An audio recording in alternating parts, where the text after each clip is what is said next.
औज़ुबिल्लाहि मिनश शैतानिर रजीम बिस्मिल्लाहिर रहमानिर रहीम अस्सलामु अलैकुम व रहमतुल्लाहि व बरकातुहू। मंच पर बैठे हुए हमारे बड़े भाई मोहतरम जनाब उदरहम मेघवाल जी साहब, मनवेंद्र सिंह साहब, मजलिस इत्तेहादुल मुस्लिमीन राजस्थान के कोर कमेटी के सदर जनाब जमील खां साहब, बारमेर के जो हमारे मजलिस के इंचार्ज हैं एडवोकेट जावेद अली खां साहब, कोर कमेटी के दीगर मेंबर्स एडवोकेट काशिफ जुबैरी साहब, इमरान नवाब साहब और हाजी मौलाना ताज मोहम्मद साहब, मौलाना कमाल साहब, फजल खां साहब, अलाउद्दीन चौताला साहब, मौलाना सिकंदर साहब, रफीक हाडा साहब, केडी हाडा साहब और आज के इस जलसे को कामयाब बनाने के लिए जो कोई भी इसमें मेहनत किया, मैं आप तमाम का शुक्रिया अदा करता हूं और ख़ास तौर से अवाम का जो आज इतनी तकालीफ उठाकर आपने दूर दूर का सफ़र करके आज के इस जलसे में जनसभा में आपने शिरकत की, मैं आप तमाम का शुक्रिया अदा करता हूं कि आपने तकालीफ उठाकर आज यहां पर आए और मुझे यकीन है कि इतनी बड़ी तादाद में आपका यहां पर आना यकीनन मजलिस के जिम्मेदारों के हौसलों को बुलंद भी करता है और हमको इस बात का एहसास दिलाता है कि हम पर भी एक बहुत बड़ी जिम्मेदारी है कि अवाम ने हम पर एतमाद और भरोसा किया है और हमको इंशाअल्लाह ताला आपके एतमाद और भरोसे पर और मेहनत करके हमको आगे बढ़ना है। मैं आपका शुक्रिया अदा करता हूं कि आप लोग यहां पर आए और आपका यहां पर आने का मकसद एक ही है कि आप जानते हैं कि मजलिस के प्लेटफॉर्म से ही ओवैसी और जमील और जावेद की जबान से ही आप सच्चाई को सुनते हैं, आप कमजोरों की हक की बात को सुनने के लिए आए हैं, आप मजलूमों के इंसाफ के लिए आप यहां पर आए हैं, आप जालिम हुक्मरानों को एक पैगाम देने के लिए आप यहां पर आए हैं। मैं आपका शुक्रिया अदा करता हूं क्योंकि मजलिस के प्लेटफॉर्म से हमने हमेशा से पिछले 65 साल से कमजोरों की लड़ाई लड़ी है और जब मजलिस कमजोरों की लड़ाई लड़ती है तो मजलिस ये नहीं देखती कि कमजोर का ताल्लुक किस बरादरी से है, किस समुदाय से है, किस मजहब से है। मजलिस का मानना यह है कि जो कमजोर है वह असदुद्दीन ओवैसी की आंख में मजबूत है। मजलिस का मानना यह है कि हुक्मरान चाहे कोई भी हो, चाहे दिल्ली का प्रधानमंत्री हो या राजस्थान का मुख्यमंत्री हो, अगर वो जनता के लिए काम नहीं करेगा, इंसाफ नहीं करेगा तो यकीनन मजलिस इनके खिलाफ खड़े होती आई है और मजलिस खड़ी होती रहेगी।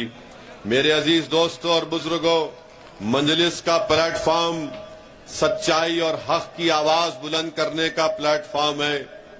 मजलिस का प्लेटफॉर्म किसी की चापलूसी करना या फिर किसी हुक्मरान के आगे घुटने टेक देना या फिर उनकी खुशामद करना, यह मजलिस का प्लेटफॉर्म नहीं बना है, ना कभी बनेगा इंशाअल्लाह ताला। मेरे अजीज दोस्तों और बुजुर्गों, आप जानते हैं कि अभी आप और हमने हमारे भाई उदरहम मेघवाल साहब से सुना कि कैसे आज राजस्थान में और पूरे देश में दलित समाज को परेशान किया जा रहा है। मैं हमारे बड़े भाई उदरहम मेघवाल जी को ये बात बताना चाहता हूं कि मेरा मानना यह है कि हमारे देश में और राजस्थान प्रदेश में या हमारे देश के जितने प्रदेश हैं, वहां पर जहां कहीं भी मुझे जाने का मौका मिला, एक बात को मैंने महसूस किया कि उस हर मुकाम पर हमने देखा, मैंने देखा कि मुसलमान हो, दलित हो या आदिवासी हो, इनका कोई नेता नहीं है। इनके पास इनका कोई नेता नहीं है। और जब चुनाव आता है तो मुसलमान हो, दलित हो, आदिवासी हो, सबसे ज्यादा अगर कोई वोट डालता है तो मुसलमान, दलित और आदिवासी वोट डालता है।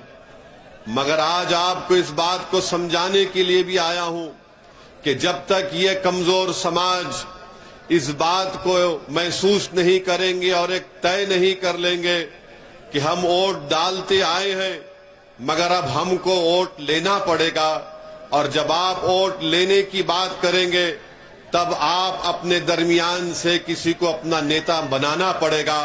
ये वक्त मेरे बुजुर्गों, मेरे नौजवानों, ये वक्त आपको पुकार पुकार कर कह रहा है कि अब ये वक्त दलित मुसलमानों को मिलकर अपने नेता को बनाना पड़ेगा।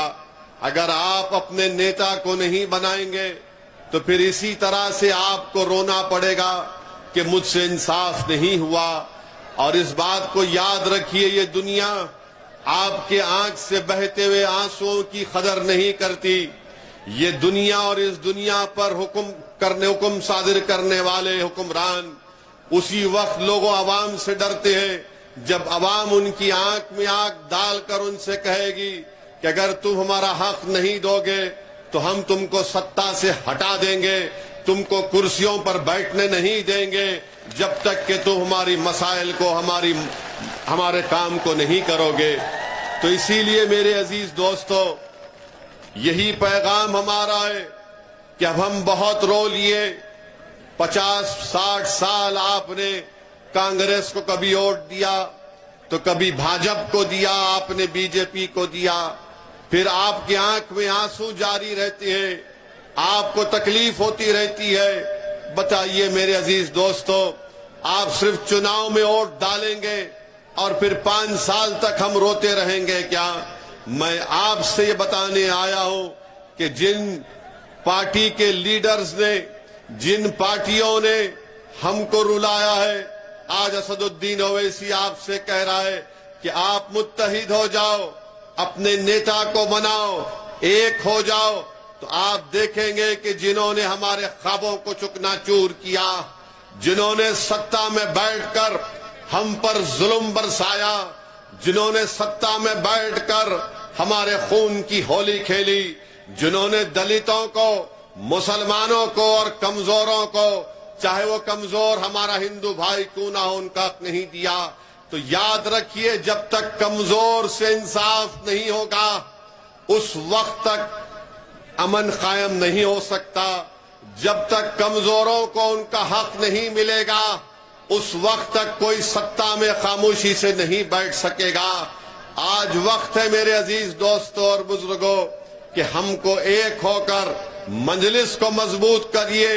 हमारे भाई उदाराम मेघवाल ने अपने भाषण में जितेंद्र मेघवाल का जिक्र किया कि सिर्फ मूछ रखने पर और किसी एक मटके से पानी पीने पर उसकी हत्या कर दी गई। अरे ये आजादी का अमृत उत्सव हम मना रहे हैं। भारत को आजाद होकर 75 साल हो चुके हैं और जिस भारत को संविधान जिसने बनाया अपने खून पसीना देकर, जिसमें रातों में जाग जाग कर जिसने संविधान का एक एक लफ्ज लिखकर उसको संविधान बनाया, आज उसी संविधान बनाने वाले बाबा साहेब अम्बेडकर के, उन्हीं के मानने वालों को आप पानी के मटके को हाथ लगाने पर उनकी जान ले ली जाती है राजस्थान में। बताओ ये कौन सा आजादी का अमृत उत्सव हम मना रहे हैं?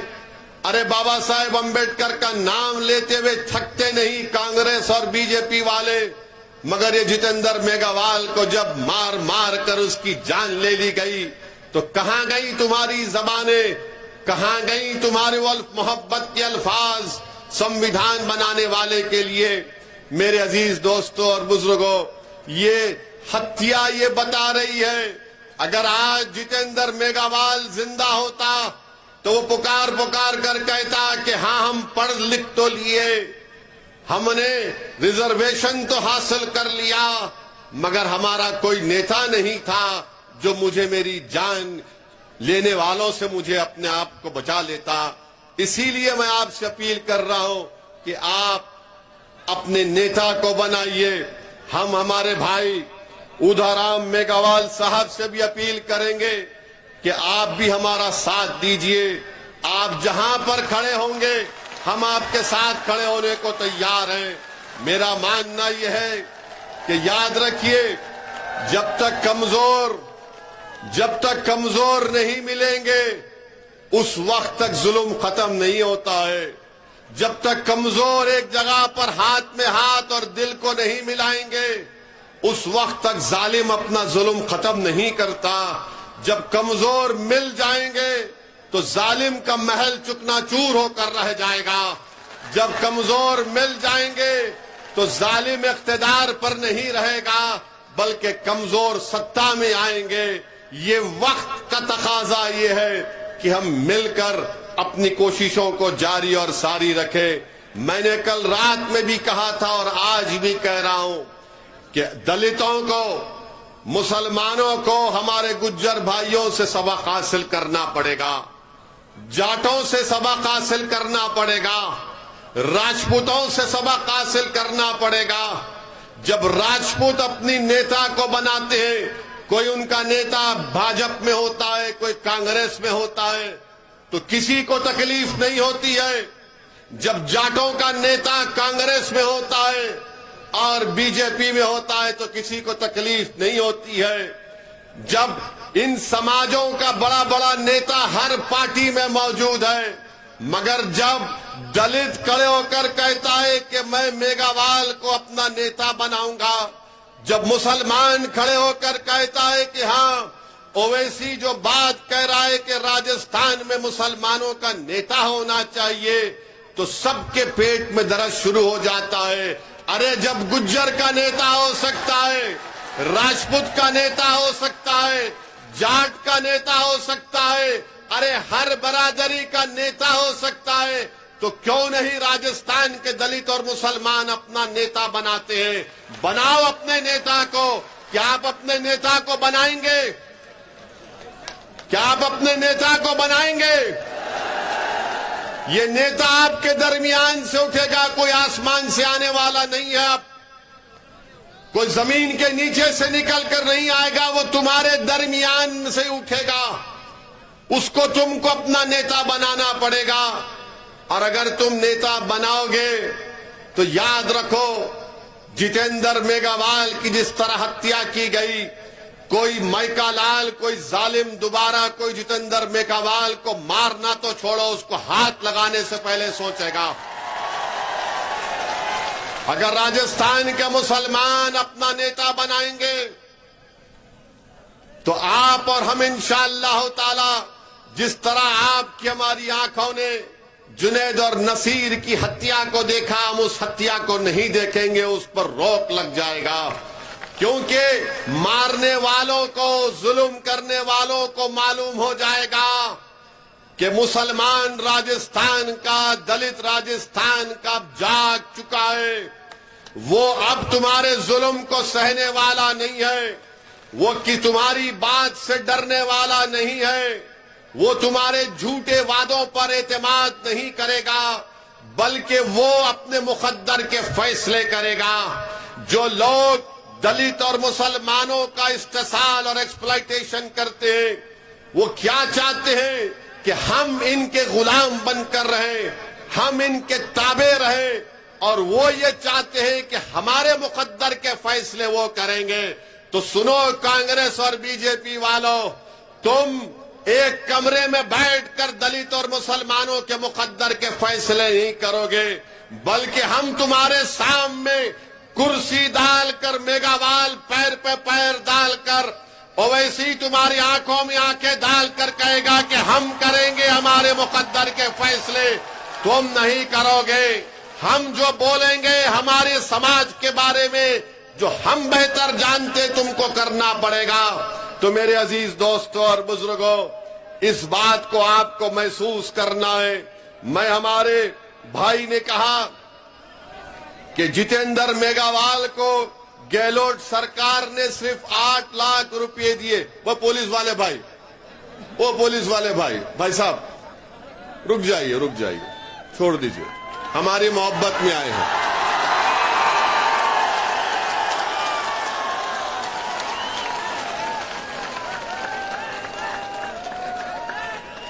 आप आराम से बैठिए। मोदी जी की रैली में, अशोक गहलोत की रैली में इतना खरीब तो को आ भी नहीं सकता। बहुत दूर बिठाते जनता को, बहुत दूर। आप इतना करीब आ गए, मुझे यकीन है कि हमारे अल्लाह हमारे दिलों को मिला देगा इंशाअल्लाह। हमारे पुलिस के भाई बिल्कुल फिक्र मत करिए, कुछ नहीं होगा मुझे, आराम से। जब पाकिस्तान 20 किलोमीटर पर कुछ नहीं कर सकता तो ये कौन है, क्या करेंगे? बैठिए आराम से, कोई बात। अब वहीं रुक जाइए। हाँ, हमारे भाई ने कहा कि जितेंद्र मेघवाल को सिर्फ 8 लाख रुपए दे दिए गए। रुक जाइए, अभी छोड़ दीजिए, छोड़ दीजिए, यहां देखिए। हाँ, 8 लाख रुपए दे दिए गए। हम पूछना चाहते हैं अशोक गहलोत मुख्यमंत्री साहब से, अशोक गहलोत साहब, जितेंद्र मेघवाल की जान, कन्हैया लाल की जान, जुनैद और नसीर की जान एक ही जान है। इंसान की जान की कीमत अलग नहीं हो सकती है नाम की बुनियाद पर। अगर कन्हैया लाल को 50 लाख रुपए दिए गए हैं तो जितेंद्र मेघवाल को भी 50 लाख दिए जाने चाहिए थे। अगर कन्हैया लाल को 50 लाख दिए गए थे तो जुनैद और नसीर को भी 50 लाख मिलने चाहिए।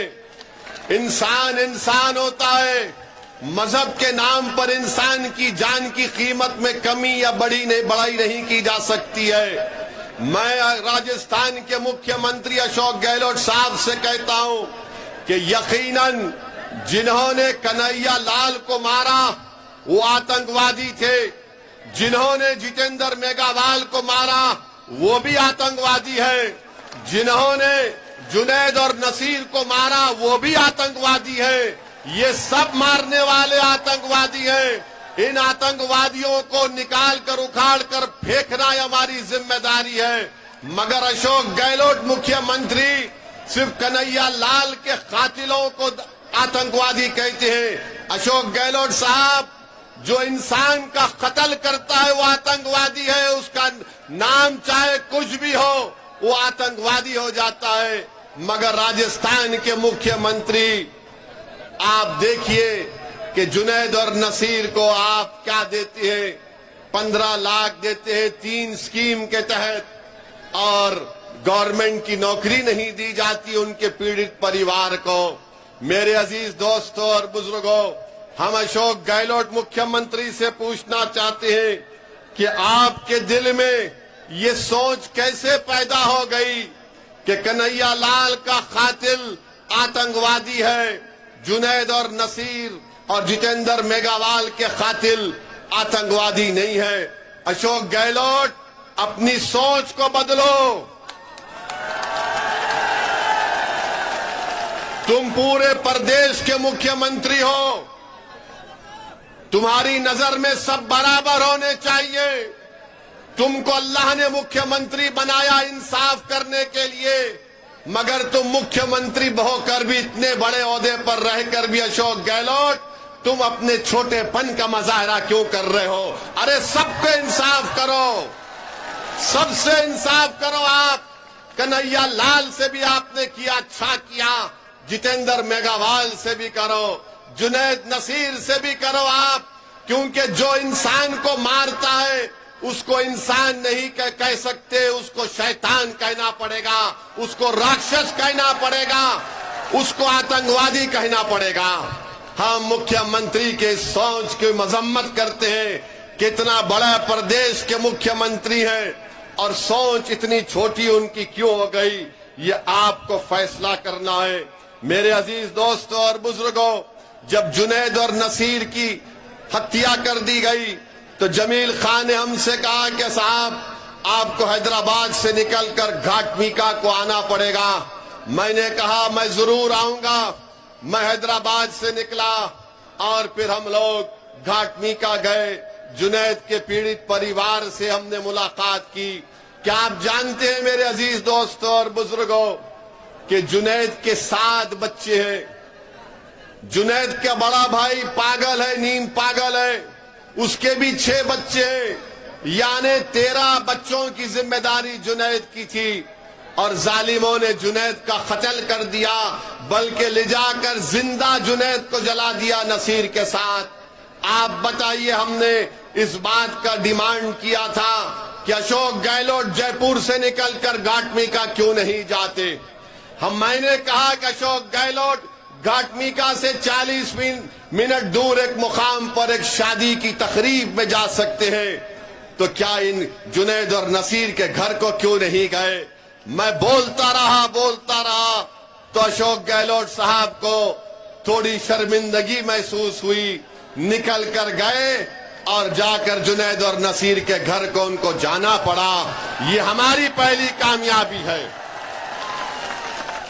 अगर आप अपना नेता पैदा कर लेंगे तो याद रखो जुनैद और नसीर जैसी हत्याएं खत्म हो जाएगी और हर कोई आपसे डरेगा। वरना आज राजस्थान हो या देश हो, बीजेपी और कांग्रेस ये समझती है कि मुसलमान और दलित और कमजोर ये लावारिस हैं, ये हमको छोड़कर कहां जाएंगे।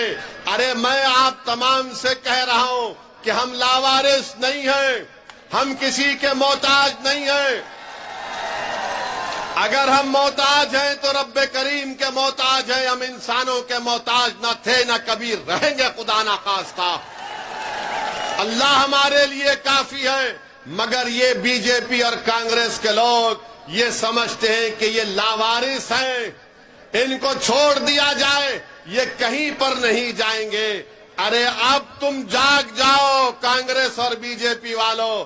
अब राजस्थान की राजनीति में एक विकल्प पैदा हो चुका है, उसका नाम मजलिस इत्तेहादुल मुस्लिमीन है। और हम तमाम 36 बरादरियों के पास जाकर बात करेंगे, हम दलित भाइयों से बात करेंगे, उन सबको साथ लेकर आगे बढ़ेंगे। ये कांग्रेस और बीजेपी मैच फिक्सिंग करती है कि 5 साल अशोक गहलोत और 5 साल महारानी बैठेंगे। अब ये नहीं चलने वाला है, ये नहीं चलने वाला है। अभी आप जो घर में बैठकर बोलते हैं कि 5 साल मैं बैठता हूं, 5 साल तुम बैठ जाओ, अब कोई नहीं बैठेगा। अब तुम्हारी कुर्सी पर हमारी नजर है। अब हमारी कुर्सी पर हम बैठेंगे, तुमको नहीं बैठने देंगे हमारी कुर्सी पर। तुमने 60 साल हमारी कुर्सी पर बैठकर हम पर जुल्म किया, तुमने इंसाफ नहीं किया। अब तुम्हारी कुर्सी पर हमारी नजर है और हम अपनी कुर्सी को हासिल करेंगे इंशाअल्लाह ताला।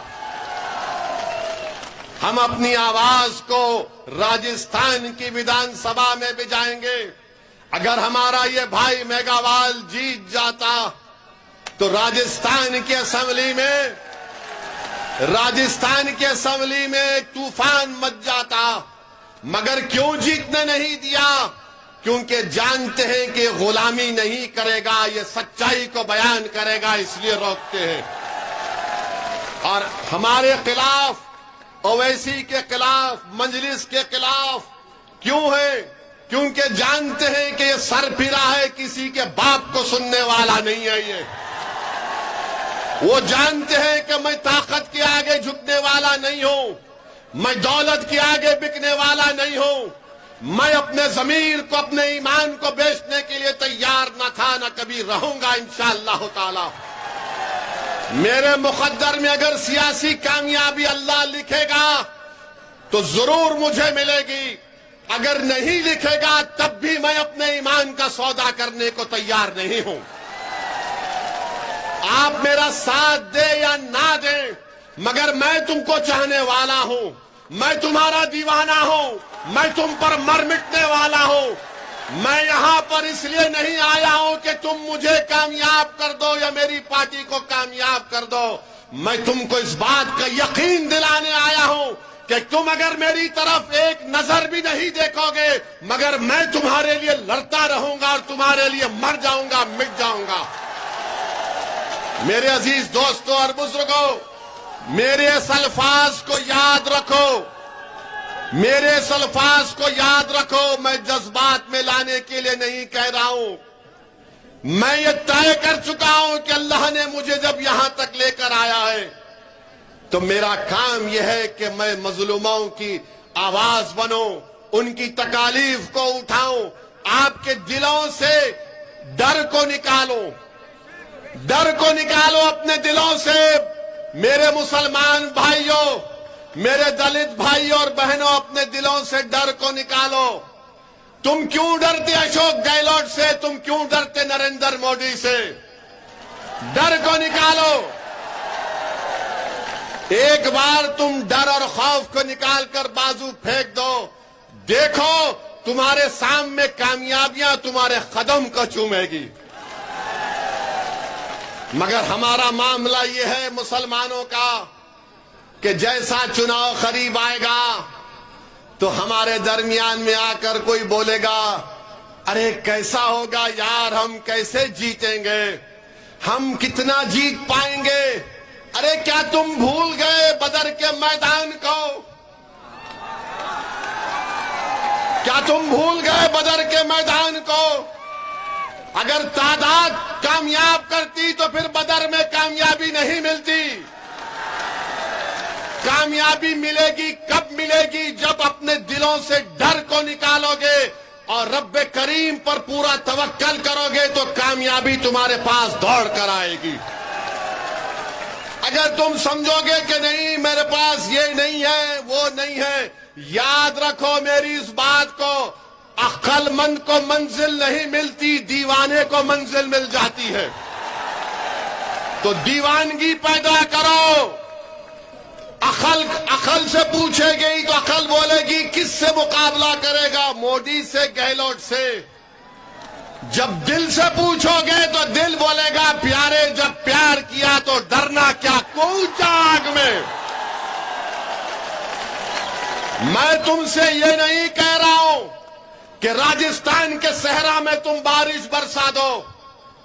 मैं तुमसे ये बात नहीं कह रहा हूं कि राजस्थान के सहरा में तुम गुलाब को उगा दो। मैं तुमसे ये नहीं कह रहा हूं कि कल सूरज को निकलने मत दो। मैं तुमको सिर्फ यही पैगाम देने आया हूं कि खुदा के लिए अपने दिलों से इन लोगों का डर निकालो, डर निकालो, डर निकालो। तुम जब डर निकाल दोगे तो नतीजे की फिक्र करना छोड़ो, अल्लाह का काम है। आज तुम कोशिश करो, कल हमको कामयाबी इंशाअल्लाह ताला हमको मिलेगी। मेरे इज्जतदार दोस्तों, बुजुर्गों, आपको यह भी बताने आया हूं कि हमको बताया गया, अभी आपके बुजुर्गों ने बताया कि प्रोहिबिटेड एरिया है जहां पर आपको जाने नहीं दिया जाता है, 6 पुलिस स्टेशन का। तो इंशाअल्लाह ताला मैं एक मालूमात हासिल करके वो कोशिश करूंगा कि उसमें आपको परमिशन मिल सके। उसका तरीकेकार क्या है मैं मालूम करके उस पर काम करूंगा। मैं आपसे वादा करता हूं इंशाअल्लाह ताला इस बात पर। दूसरा हमसे कहा गया कि यहां पर आप जानवर भी जाते हैं, बकरे जाते हैं और फिर बकरों का रेट नहीं मिलता, 6-6 हजार रुपये कम मिलता है। तो हम पूछना चाहते हैं अशोक गहलोत की सरकार से कि अशोक गहलोत की सरकार ने एक स्कीम निकाली थी, उस स्कीम का नाम था गौ सेवा सेस, यानी टैक्स, एक नया टैक्स उन्होंने गौ सेवा के नाम पे शुरू किया। 2019 और 22 में अशोक गहलोत सरकार को 3 साल में 2170 करोड़ रुपए मिले इस टैक्स में। 2170 करोड़ रुपए मिले। अब हम मुख्यमंत्री से पूछना चाह रहे हैं वो पैसा कहां है मुख्यमंत्री जी? पशुपालन सिर्फ गाय का नहीं होता, पशुपालन बकरे का भी होता है। बताओ फिर वो 2170 करोड़ रुपया आपने क्यों इस्तेमाल नहीं किए? क्या इनके पास जो एक मुसलमान एमएलए जीत कर आए हैं वो मुंह नहीं खोलते? और अगर कोई उनके पास यहां के मौजूदा विधायक के पास अगर कोई जाता है काम करने के लिए तो वो पूछते हैं कि अभी हमारे भाई ने बताया उदाराम जी ने, जरा लिस्ट तो लेकर आ कि तुम्हारे गांव से मुझे वोट नहीं मिला। क्या नाम है एमएलए साहब का? अमीन खान साहब। आप उम्र में मुझसे बहुत बड़े हैं, मगर मैं भी एक राजनीति के घराने से आता हूं। मैं भी 28 साल से राजनीति में हूं। 2 मर्तबा का विधायक रहा हूं और 4 मर्तबा का सांसद पे कामयाबी अल्लाह ने मुझे अता की। हैदराबाद की आवाम का शुक्रिया। अमीन खान साहब, जरा मेरी बात को सुनो। अगर आपके यहां पर लोग हैं, मुझे यकीन है कि आप बिजाए होंगे कि देखो ये भड़काऊ भाषण क्या देता है। अब आपको हम भड़काऊ भाषण दे रहे हैं अमीन खान साहब। मैं भी इलेक्शन जीतता हूं। हैदराबाद में हमारे दफ्तर का नाम दारुस्सलाम है। खुला दफ्तर है, कोई दरवाजे नहीं है, कोई भी आकर मुझसे मिल सकता है। कोई सिक्योरिटी नहीं, कोई रोक टोक नहीं। इलेक्शन जैसा खत्म हो जाता, मेरे पास बीजेपी के, कांग्रेस के वो तमाम लोग आते जो मेरे मुखालिफ में इलेक्शन में काम किए थे, और मैं अपनी जबान से कभी उनको ऐसा भी नहीं कहता हूं कि क्यों आए यहां पर, बल्कि इज्जत देकर उनको बिठाता हूं और पूछता हूं बोलो क्या काम है तुम्हारा। उनका काम करा कि हम भी जाते, काम हो ना हो मगर उनको इज्जत से पेश आते। जब कोई हमारे ऑफिस पर आ जाता है तो हमारी जिम्मेदारी है कि उसका मान सम्मान रखें। और बहादुर इंसान तो वो है कि चुनाव के बाद वो सबको साथ लेकर चले। वही तो इंसान और नेता बन सकता है। मगर ये कि आप इतने बड़े पुराने आदमी हैं और कोई आपके घर को आया तो आप पूछते हैं कि तुमने वोट नहीं दिया। अरे बीजेपी के लोग मेरे पास आकर अपना काम करा कर जाते हैं। मैं कभी उनसे नहीं पूछता हूं कि काम तुमने वोट दिया नहीं दिया, और वो मैं अपना काम कराकर मुझसे कहते ओवैसी साहब काम तो हो गया मगर चुनाव में मुकाबला करेंगे। मैंने कहा कि प्यारे तुझे मैं शर्मिंदा होने नहीं दूंगा, फिर हराऊंगा मैदान में। ये दम होना चाहिए, ये इत्मीनान होना चाहिए। अमीन खान साहब, अब हम आपसे कह रहे हैं कि इंशाअल्लाह ताला आप दोबारा इस विधानसभा से विधायक नहीं बनेंगे इंशाअल्लाह ताला। सुना है कि आप अपने बेटे को तैयार कर रहे हैं। अमीन खान साहब, हम भी अपने बेटों को तैयार कर रहे हैं। इन दोनों के दरमियान से हम भी तैयार कर रहे हैं, और ये बेटे तुम्हारे बेटे पर बहुत भारी पड़ेंगे और वही कामयाब होगा इंशाअल्लाह। ये राजा रजवाड़े खत्म हो गए कि बाप के बाद बेटा। अरे जो काबिल होगा, जिसके दिल में अल्लाह का खौफ होगा, जो गरीब और मजलूमों के लिए मर मिटने का जज्बा होगा, जो जालिमों से पंजा आजमाई करेगा, वही गरीबों का नेता बनेगा। वो वक्त जा चुका कि महल में पैदा होने वाला राजा बनेगा। अब ये वक्त झोपड़ी में पैदा होने वाला उदाराम मेघावाल विधायक बनेगा इंशाअल्लाह ताला। मेरे अजीज दोस्तों और बुजुर्गों, हम ये पैगाम इनको दिए हैं। इनका काम यह है कि काम करिए, मगर अब क्या काम करेंगे? अब तो 6 महीने बाकी हैं चुनाव के लिए। जब काम करने का टाइम था तो काम नहीं किए। अब चुनाव आ रहा है तो आज की सभा के बाद, आज के हमारे भाषण के बाद वो गेट पर खड़ कर तुमका इस्तकबाल करेंगे। आजा आजा आजा आजा। अब देखना, आप देखना, हमको फोटो भिजाना। अमीन खां अपने घर के दरवाजे गेट पर खड़ा है, ए आना आना। तो आप उनसे कहना, अमीन खान आप चलो ओवैसी की तरफ आओ, अब आओ, हम साथ जा रहे हैं उनके साथ। यही आपके वोट की ताकत है। यही बात जो हमारे भाई ने कहा कि विकल्प जरूरी है, एक सियासी विकल्प जरूरी है। जब सियासी विकल्प पैदा होगा तो आपकी वोट की, आपके मसाइल की तकालीफ दूर होंगी।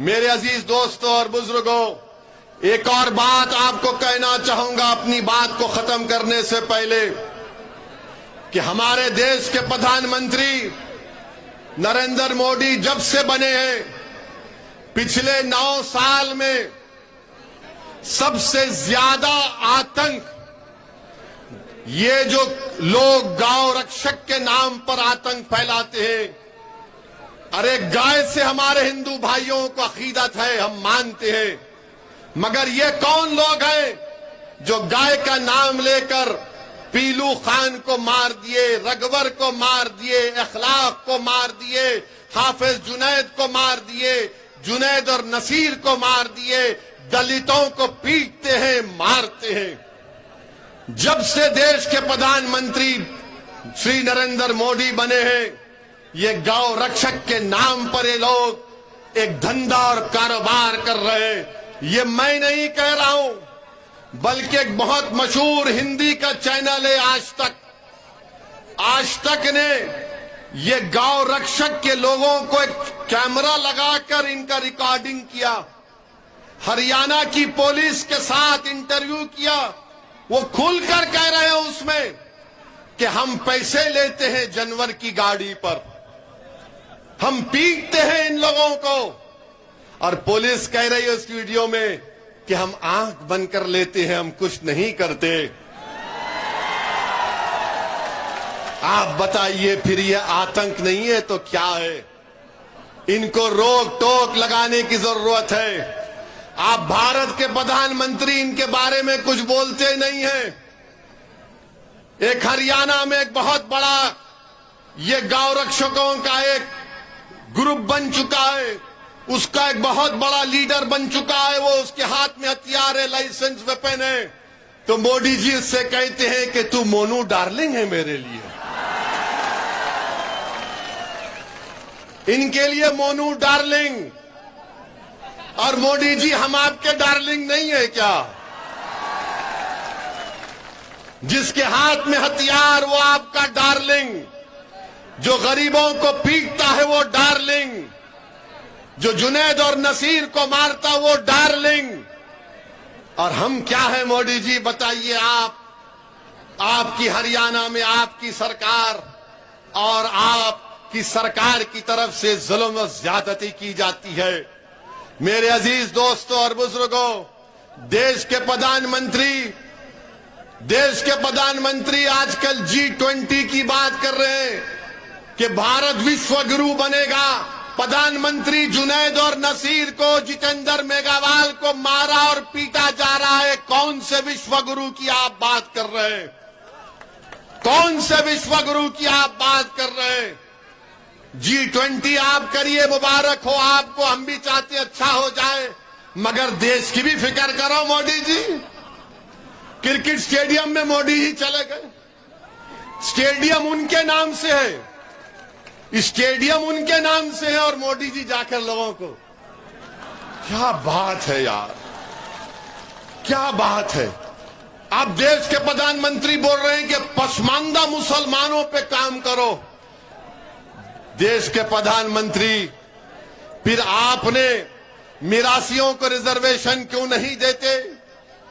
मेवातियों को रिजर्वेशन क्यों नहीं देते? ये हमारे भाई जो आज इस सरजमीन पर बसते हैं उनको रिजर्वेशन क्यों नहीं देते? सिंधी जबान बोलने वालों से इंसाफ क्यों नहीं करते?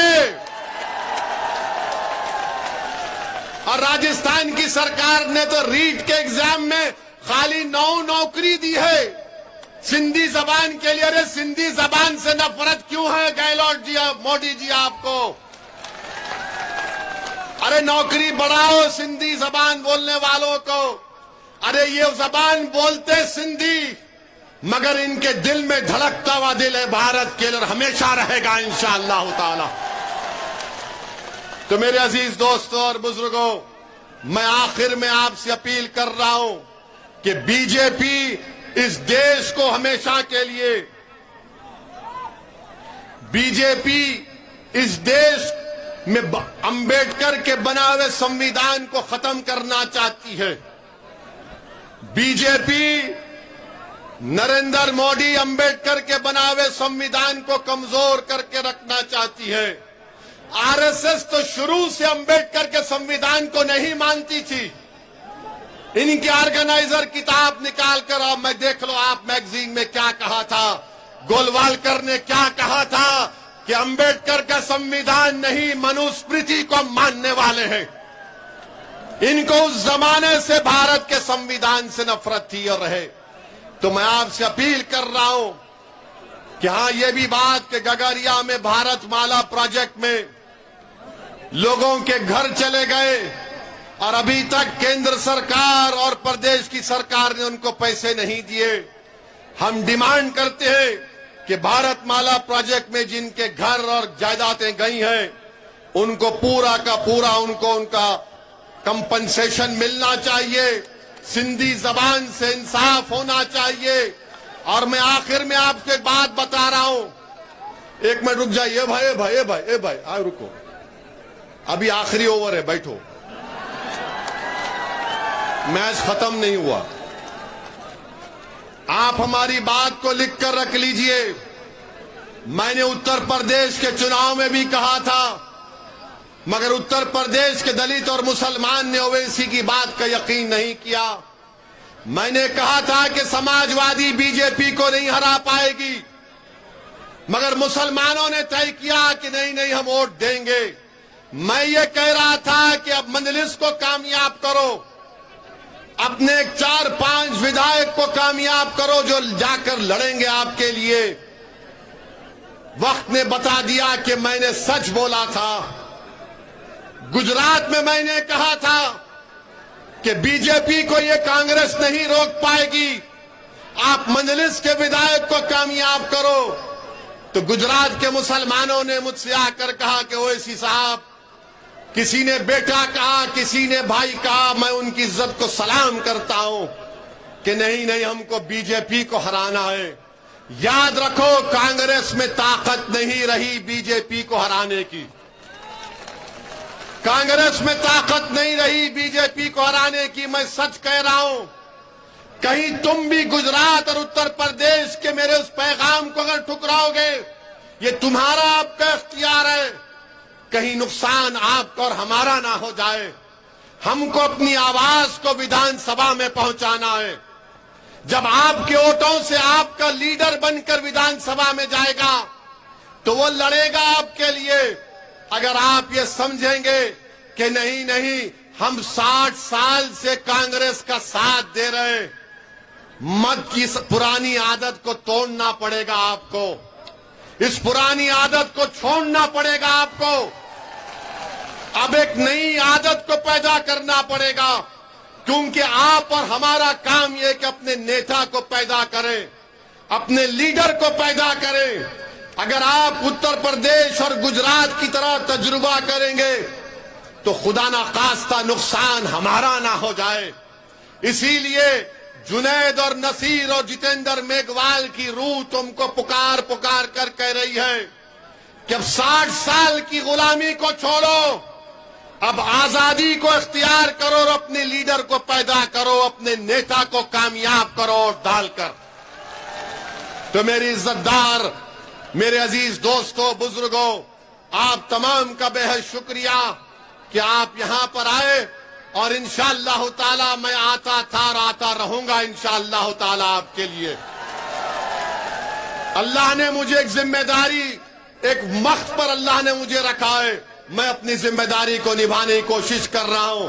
आप हमारा साथ दीजिए, अपने दिलों से डर को निकालिए और मजलिस के संगठन को मजबूत करिए, मजलिस के मेंबर बनिए। अस्सलाम वालेकुम व रहमतुल्लाह।